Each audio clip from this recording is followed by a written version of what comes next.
Hi gorgeous. So niliwaahidi nitaweka zangu za shule kwenye baking skills zangu. Sasa hichi ndicho nilichokuwa nakimaanisha. Unakiona? Yeah.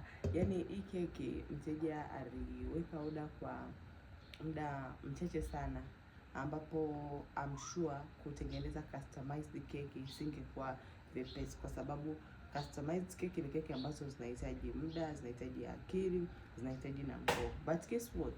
Aliweka ndani ya muda mfupi na amepata kile ambacho alikuwa anakitamani na zaidi. Yes, I can say zaidi.